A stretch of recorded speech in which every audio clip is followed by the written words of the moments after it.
Bonjour à tous, aujourd'hui je vous propose de représenter un cœur avec GeoGebra de plusieurs façons et on va comme ça étudier les fonctions, leurs courbes et certaines propriétés et on va vraiment le construire ensemble. Donc on va commencer par une méthode assez simple, c'est juste représenter les contours d'un cœur. L'idée c'est donc d'avoir ici deux parties supérieures et après de fabriquer ceci. Donc on va d'abord essayer de fabriquer un arc comme ça, un demi-cercle. Pour faire un demi-cercle, on peut rappeler que l'équation d'un cercle, si vous prenez un cercle, c'est x2 plus y2 est égal à 1. Parce qu'effectivement, quand je prends un point sur le cercle, donc je vais prendre le cercle ici de rayon 1, donc je le place ici, voilà, et bien vous voyez son équation apparaît ici. Pourquoi c'est cette équation? Parce que si je prends n'importe quel point sur ce cercle, eh bien il a une distance 1, donc si le point M appartient donc au cercle de centre O et de rayon 1, ça veut dire que la distance OM vaut 1, donc la distance OM carré vaut 1, et c'est même équivalent puisqu'on est sur des distances, et donc positif, et quand vous calculez avec des coordonnées OM carré, si vous prenez le point M de coordonnées XY, OM, le vecteur a pour coordonnées XY, et donc OM carré, c'est x2 plus y2. Donc si vous êtes sur le cercle, c'est que x2 plus y2 vaut 1. Alors pourquoi je dis ça? Parce que une fois qu'on a ça, eh bien, ça veut dire que quand on veut circuler sur un cercle, y2 est égal à 1 moins x2. Donc si je considère les points qui sont sur l'arc supérieur, y est positif, et donc y, ça sera la racine de 1 moins x2. Donc voilà, une première idée, c'est de tracer déjà la courbe de la fonction d'expression racine de 1 moins x2. Ça donne ça, donc squared, c'est la racine, square root, 1 moins x2, et voilà, on a effectivement notre demi-cercle supérieur. Il est centré en 0, donc moi il m'en faut un deuxième, donc je vais le décaler. Pour décaler une courbe, eh bien, c'est simple, il faut, là si je veux la décaler vers la droite, je vais donner une unité de retard sur l'axe temporel, donc je vais tracer, regardez bien, je fais f de x moins 1. C'est-à-dire que j'enlève une seconde, enfin moins 1, donc je donne une seconde de retard. Vous voyez que la courbe s'est décalée vers la droite. Ça, c'est les décalages de courbe. Et si je veux le faire dans l'autre sens, je prends ma courbe, fonction f, et je vais faire f de x plus 1. Là, je donne une seconde d'avance. La courbe arrive une unité avant, donc sur la gauche. Ça permet de faire des translations de courbes, des translations horizontales.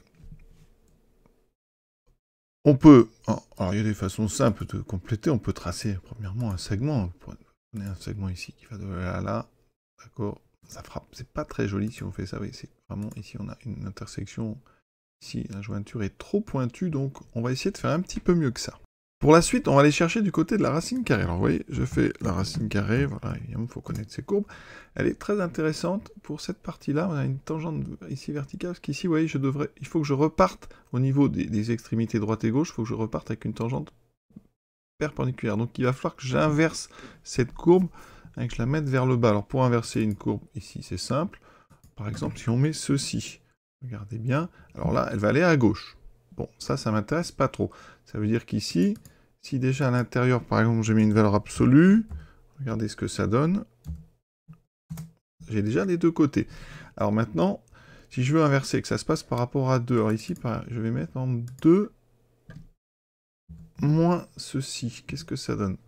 Alors là, je suis pas mal. Mais par contre, je le voudrais vers le bas. Donc, j'inverse une courbe. Symétrie axiale vers horizontale, je mets un moins. Voilà. C'est pas trop mal. Alors maintenant, il faut que ça s'étire un peu plus vers le bas. Donc, ici, pour ça, mais à la place de x, à l'intérieur, je vais mettre par exemple... Alors, il faut que ça aille jusqu'à, par exemple, moins 2. Donc ici, on va faire moins 2, enfin, on va faire 2x, 2 fois x à l'intérieur. Qu'est-ce que ça donne? Voilà, alors là, c'est pas comme ça qu'il faut faire, pardon, si vous voulez une dilatation verticale, il faut multiplier en dehors, c'est donc 2 fois p de x, voilà, 2 fois p de x, et ça donne ceci, c'est pas trop mal. Alors après, vous pouvez justement utiliser les curseurs pour faire ça de façon plus précise, donc je vais faire varier un curseur de 0 par exemple à 2, avec un pas assez précis de 0, 0, 1, voilà, et là, au lieu de mettre 2 devant, vous voyez, je vais mettre le nombre A. Voilà, ça c'est le gros avantage des curseurs. Je fais comme ceci, ouais, et je peux régler comme ça la forme. Voilà, et c'est pas trop mal pour voilà, un cœur. Vous voyez, ça c'est donc la première façon de faire un cœur. Donc on fabrique ça avec des racines carrées. Mais par contre, on a 3 parties. Voilà. Alors c'est normal, parce que comme vous avez du haut et du bas, on sait que les courbes, par exemple ici 1 à 2 images, on ne peut pas fabriquer ça avec une fonction classique. Voilà. Donc, on va proposer une deuxième façon de faire un cœur avec une courbe beaucoup plus compliquée qui va utiliser en fait une fonction classique, f de x égale, vous aurez une expression, mais on va essayer de remplir en fait le cœur. Ce qui fait que pour remplir ceci, en maths, souvent on utilise des fonctions donc trigonométriques, le sinus, parce qu'il y a des oscillations. On va faire beaucoup d'oscillations et essayer de les cantonner justement dans une forme comme ceci. Donc ça va commencer de la façon suivante. Donc là, on oublie tout ça et on part sur quelque chose d'un petit peu plus compliqué. L'idée, alors elle n'est pas simple, hein, vraiment. On va utiliser du sinus. Alors le sinus, hein, c'est quelque chose qui peut osciller, et l'idée, voilà, c'est qu'on va vraiment... Alors je prends un nombre A qui va de 0, par exemple, à 20, ou à 30, 50, comme on veut. Voilà. Pour l'instant, on va aller de 1 à 1 et on sera plus fin par la suite. Donc je trace, vous voyez, sinus de A fois X. Voilà. Vous voyez qu'ici, on a une sinusoïde classique. Si j'augmente le nombre A, vous voyez, j'ai de plus en plus ici d'oscillation. Et ça permet parfois, vous allez voir, de remplir en fait des courbes. Donc si je réutilise, par exemple, ce qu'on a vu tout à l'heure, 1 moins x carré, voilà. Comment faire pour remplir ça de façon astucieuse? Eh bien, je vais le multiplier, vous voyez, ça, je vais multiplier par mon sinus. Alors, pas par mon sinus, mais par f de x. Donc, je multiplie ça par f de x. Voilà. Et ce qui fait, regardez bien, comme c'est joli, ici, hein, donc j'oublie, j'affiche uniquement g. Regardez ce qui s'est passé, vous voyez, avec mon sinus. J'ai rempli, en fait, vous voyez, je vais peut-être afficher la racine squared de 1 moins x2. Voilà. Oui, ça c'est ma courbe, donc je vais enlever le nom, c'est pas la peine. Vous avez donc les courbes, ici, et en faisant un sinus comme ça, en multipliant finalement une fonction par un sinus, eh bien, on crée comme ça des oscillations qui vont être finalement bornées par la courbe. Donc c'est assez joli, c'est un procédé qu'on utilise très souvent, vous voyez. Je fais ceci, alors j'ai été jusqu'à 50, j'aurais peut-être pu aller plus loin, ça aurait été encore plus joli. Donc si je mets ça jusqu'à 100, voilà, ici, eh bien, vous allez pouvoir, hein, en augmentant A, vous augmentez le nombre d'oscillations, mais vous voyez, la courbe est coincée comme ça, et donc ça dessine pour l'instant quasiment, si j'augmente A vraiment vers l'infini, je remplirai tout notre disque ici. Et ce qu'on va faire après, regardez, on va, une chose qui est assez simple, on va rajouter, bon, si je rajoute toujours ces mêmes fonctions racine carrée, qu'est-ce que ça donne? Vous voyez, ça fait ceci, alors là c'est miracle, pourquoi il s'est passé ceci? J'ai rajouté la racine carrée, regardez la racine carrée, square de x, c'est quelque chose qui est connu, c'est comme ça, c'est bleu. Si je rajoute le bleu et le vert, qu'est-ce qui se passe au début? Donc, eh bien, comme la racine est tout près de 0, ça ne change pas ici. La racine augmente, un peu plus que mon cercle ici. Vous voyez, la courbe ici rouge descend moins vite que mon bleu monte, donc ça veut dire que ça va monter au début. Et ici, après, hein, au niveau du croissement, eh bien, ça descend un peu plus vite. Et donc, on a cette forme-là. Alors, en haut, c'est monté finalement progressivement, donc ça c'est très joli. Vous voyez, très simplement, j'ai déjà un cœur. Alors évidemment, c'est un petit peu de la chance, on tâtonne et puis on trouve ça. Ce qui fait qu'ici, eh bien alors, j'ai qu'un côté, donc si je veux un deuxième côté, ben, là il suffit ici de rajouter, alors deux façons de faire, mais ici on va mettre la variable absolue. Si vous voulez comme ça faire une symétrie axiale d'une courbe, vous mettez à la place de x, vous mettez même encore mieux, je vais mettre p de abs de x, voilà. Et là, regardez, j'ai ici donc la racine carrée de x, et maintenant là, à la place de mettre plus squared, je mets plus q de x, voilà. Et on a exactement ce qu'il faut. Alors là, on n'a pas beaucoup de possibilités de régler, donc on va après essayer d'être un peu plus... Ouais. Là, je peux régler, voilà. Alors si on veut régler finalement la taille du cœur, comment peut-on faire? Vous voyez, pour l'instant, la fonction est assez simple, il n'y a pas de... vraiment... On irait beaucoup. Alors si vous voulez un petit peu le tasser ou l'étirer, c'est simple, vous prenez G, on va créer un autre curseur, B, c'est pas la peine de lui donner des grandes variations, on va le faire varier entre 0 et 2, avec un pas peut-être un petit peu plus petit, voilà, et vous faites comme ceci, vous prenez votre expression G et vous faites ça. Donc là, il faut étirer, hein, j'aimerais bien pouvoir l'étirer verticalement, donc si vous voulez étirer verticalement, vous multipliez, hein, on l'a vu, par B. Donc on fait B fois G, alors c'est G de X, oui, G de X. Voilà. Et quand je vais bouger B, regardez, en fait, voilà, alors je vais effacer le vert, voilà. Je vais enlever tout ce qui me gêne. Et vous voyez qu'ici, on peut comme ça régler. Voilà, alors après, vous pouvez zoomer, vous pouvez faire ce que vous voulez, ouais. Et comme ça, hein, on a ici la possibilité de régler assez finement. Donc, les oscillations, on peut en rajouter si on veut. Hein, donc ici, si je change la valeur de A, je mets 1000. Je valide, voilà, et là, ici, vous voyez que le cœur se remplit entièrement. C'est un peu plus joli quand on ne le remplit pas entièrement, voilà, comme ceci. Hein. Mais effectivement, vous voyez qu'en augmentant les oscillations, on remplit quasiment progressivement tout le cœur. On peut augmenter le nombre de paramètres, par exemple, si vous mettez un paramètre C, donc entre 0 pour l'instant et 5, on verra bien. Ici, par exemple, dans l'expression, qu'est-ce qu'on peut changer? On peut changer le 1 ici. Si à la place vous mettez C, qu'est-ce que ça donne? Donc si je bouge C, vous voyez, vous pouvez augmenter comme ça. Hein. Il y a une façon comme ça de bien le régler. Alors il y a des petits ici problèmes avec ici les petites pointes qui ne sont pas complètes, hein, parce que c'est vraiment, hein, c'est des courbes, il y a énormément de calculs pour arriver à ce genre de choses. Hein. Et donc vous pouvez comme ça régler hein, la taille du cœur. Voilà. Ici ça règle finalement le remplissage. On peut aussi régler, par exemple, la racine de valeur absolue de x, en rajoutant un autre paramètre, d. Donc on va le faire varier de 0 à 5, on verra bien.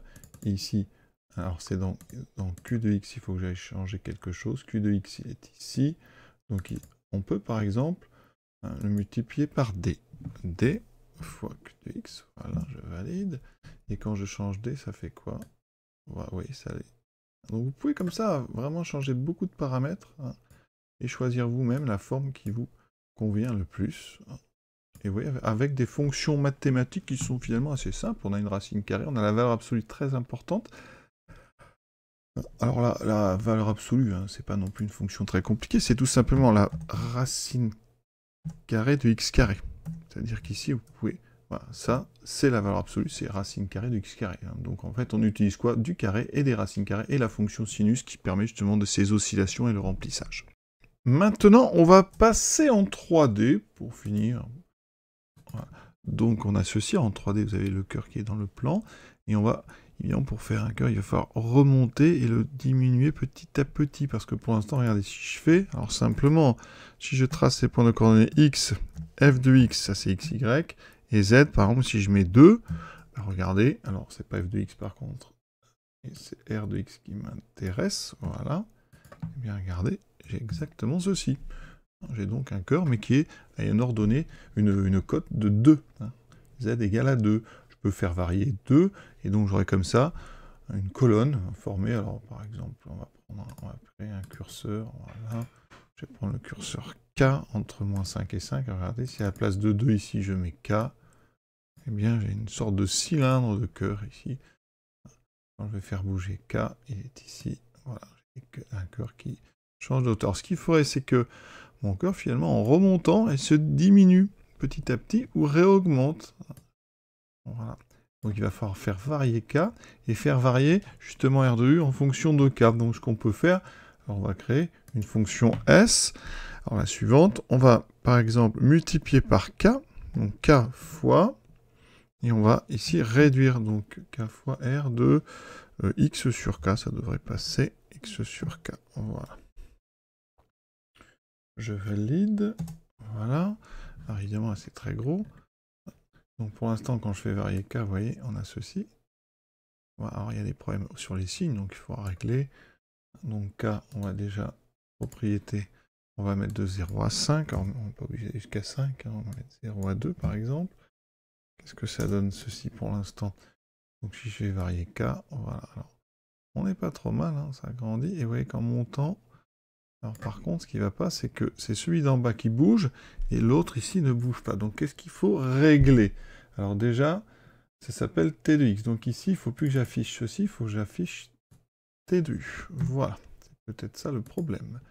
Ici, quand je bouge K, voilà, c'est pas trop mal.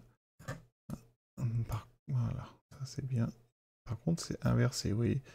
Donc ça ne va pas. Ça grossit au fur et à mesure. Donc là... Qu'est-ce qu'on peut mettre? Peut-être 1 moins K. Ah, mais K, je l'ai fait varier. On va voir, attendez. Faut régler comme ça au fur et à mesure. Donc là, le problème, c'est qu'on descend. Alors, c'est pas mal sur le haut. Voilà, alors il faut voir K. Je l'ai fait varier de combien à combien? C'est toujours des petits réglages de 0 à 2. Donc ici, j'ai tout intérêt à mettre, par exemple, de 2 moins K. Comme ça, la hauteur va varier de 0 à 2. Et on y est peut-être pas mal, là, je pense. Voilà, ça c'est bien. On va changer la couleur. Le noir. On va mettre ici, évidemment, on va mettre du rouge, voilà. Et quand on augmente, effectivement, c'est ceci, c'est pas trop mal. Alors on va maintenant garder mes traces, voilà. Et on a ceci. Alors ici, si on regarde, hein, en faisant tourner tout ça, on commence, vous voyez, une petite épaisseur, assez jolie. Alors on va enlever le bleu ici, qui nous sert, qu'on ne veut pas forcément voir, voilà. Ouais, alors on n'a pas l'autre côté. Vous voyez, alors après, vous pouvez régler ici l'épaisseur. Si je veux l'autre côté, je vais faire exactement la même chose. Je vais mettre x, virgule, t de x. Ça, je ne change pas. Par contre, la hauteur, ça sera l'opposé. Donc, ça sera plus 2 moins k, mais k moins 2. Je pense que ça devrait le faire. Voilà. Il y a un truc qui n'est pas passé. On refait ici tx, virgule, k moins 2. Je valide. C'est bien la même chose. On fait varier K ici. Alors on va changer la couleur quand même.